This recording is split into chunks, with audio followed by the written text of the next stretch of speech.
A horse changed the course of human civilization. A zebra never did. The reason isn't strength, it isn't size, it isn't intelligence. A zebra can seriously injure a full-grown lion with a single kick, yet stand it beside a horse, and the two look almost identical. So how did humanity succeed in taming one, while failing to tame the other despite thousands of years of trying? The horse was domesticated. The zebra never was. Similar size, similar build, the same evolutionary family separated only about 4 million years ago, a blink of an eye in evolutionary time. Today, one carries riders, plows fields, and races before thousands of spectators.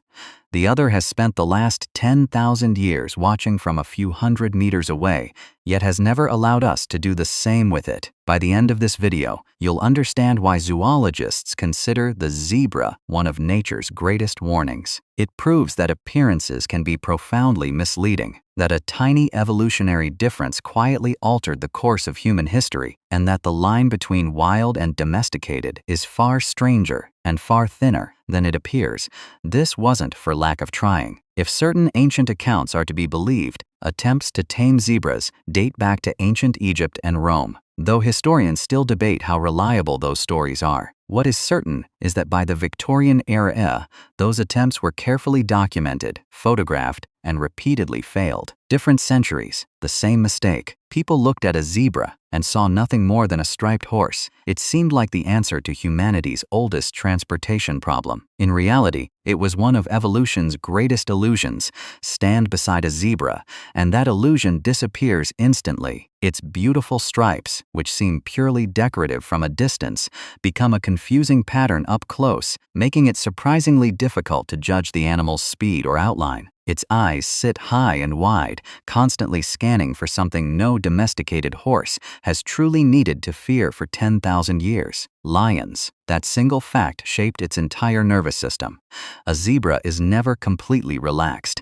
It never had the luxury to be. Even sleep offers little comfort. Wild zebras usually doze while standing and enter deep sleep only in short intervals, while the rest of the herd remains alert. A herd is almost never entirely unaware. At least one pair of eyes is always open, searching the darkness for the slightest unusual movement. But now comes the part almost nobody expects. In the early 20th century, British zoologist Walter Rothschild achieved what seemed impossible. He trained zebras to pull his private carriage through the streets of London. It was real, photographed, and widely reported in newspapers, convincing many people that taming zebras was simply a matter of patience and determination. Rothschild wasn't merely an eccentric aristocrat with too much free time. He was one of the most respected naturalists of his era, and his zebras attracted crowds because they appeared to prove that any wild animal could be bent to human will with enough persistence.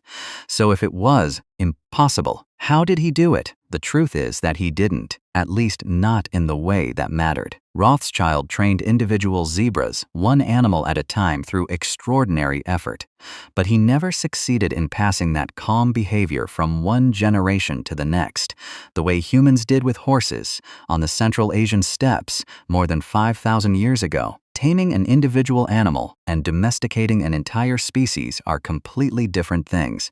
One happens within a lifetime, the other takes centuries. Rothschild's zebras were born wild, lived wild, and died wild, wearing an astonishingly convincing disguise of obedience for a few photographs. And that distinction is where the real mystery begins. Evolutionary biologist Jared Diamond, in his influential work on domestication, pointed out something fascinating. Nearly every successfully domesticated animal shares several traits: a manageable diet, a relatively calm temperament, and the ability to breed under human control. But every failed domestication has its own unique reason for failing. It is almost as though evolution sorted animals into two invisible groups long before humans arrived: those we could live alongside, and those we never truly could. Horses happen to satisfy nearly every requirement. Zebras fail several of them simultaneously. And unlike horses, they don't simply flee from danger. When cornered, a zebra fights. Handlers have described bites that refuse to let go and kicks capable of causing devastating injuries. This is not an animal built to panic and run.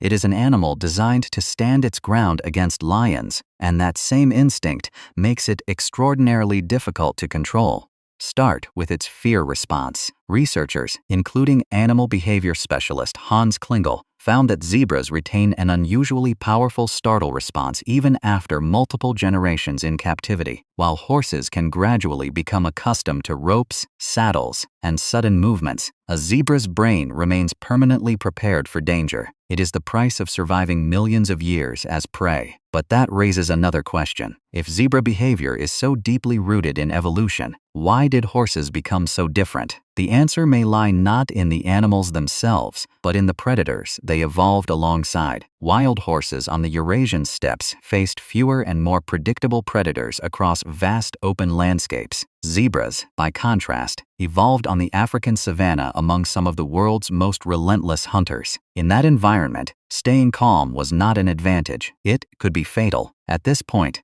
the story becomes much bigger than a striped animal. Imagine discovering an animal as powerful as a horse, only to realize that nature had already made it impossible to domesticate. Despite possessing some of the richest wildlife on Earth, Africa produced almost no large domesticated mammals. According to Jared Diamond and many other researchers, the reason wasn't intelligence, effort, or lack of opportunity. It was that the available wild animals simply weren't suited for domestication, and even where temperament wasn't the obstacle, geography often became one. Across large parts of the continent, disease-carrying insects made it extremely difficult to maintain large herds of mammals, no matter how cooperative those animals might have been. Meanwhile, on the Eurasian steppes, one population of wild horses happened to possess a gentler, more trainable temperament. The Botai people, living in what is now Kazakhstan, recognized that difference and, generation after generation, transformed those horses into animals that would later carry armies,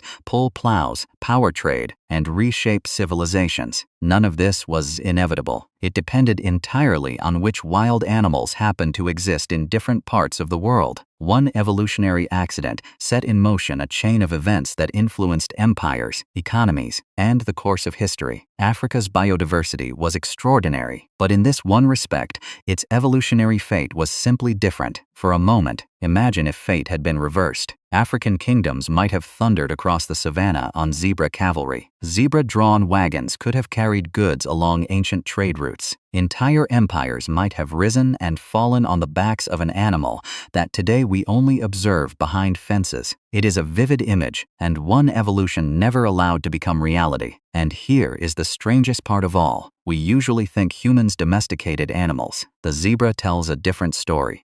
Millions of years before humans ever appeared, evolution had already done most of the work. We didn't choose the horse. The horse's temperament, shaped by evolution, made domestication possible long before anyone climbed onto its back. And so we return to where we began. Two animals, one shared ancestry, two completely different destinies. The zebra wasn't stubborn. It never rejected humanity. It simply never had an evolutionary reason to trust us, because for millions of years, humans were just another potential threat on the horizon. Tonight, somewhere on the African savanna, a zebra is doing exactly what it has always done. Watching, alert, never fully relaxed. The greatest domestication story in history was never really about humanity conquering nature. It was about evolution deciding, millions of years earlier, which animal would one day walk beside us, and which one never would.